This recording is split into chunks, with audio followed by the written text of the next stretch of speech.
अरे बापरे, bank Nifty 2000 point down close झालाय. रिझन एचडीएफसीचं रिझल्ट आला होता काल आणि त्याच्यामुळे काय झालं, युएस मार्केटमध्ये एडीआर पण खूप भरपूर खाली डाऊन क्लोज झालाय आणि त्याचा इम्पॅक्ट आपल्या मार्केटमध्ये पण बघायला भेटला की एचडीएफसीमुळे बाकीचे पण बँकिंग सेक्टर वीक झाले, सगळे सेक्टर वीक झाले आणि पूर्ण मार्केट हा डाऊनला येऊन क्लोज झालाय.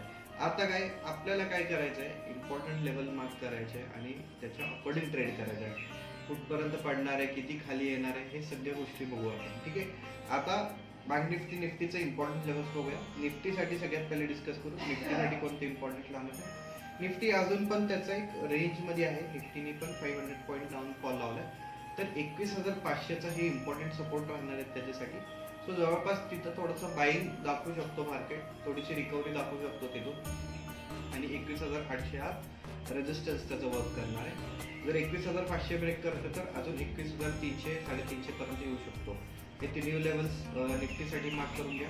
बँक निफ्टीचं काय, बँक निफ्टीने इम्पॉर्टंट लेवल ब्रेक केला 47,000 आणि क्लोजिंग दिले 46,000 ला. तर 46,000 सगळ्यात पहिले एक इम्पॉर्टंट झोन राहणार आहे. तो जर का ब्रेक होतोय तर 45,500 हे इम्पॉर्टंट सपोर्टचं काम करणार आहे त्या ठिकाणी. सो लेवल्स मार्क करा आणि त्याच्या अकॉर्डिंग ट्रेड करा. थँक्यू.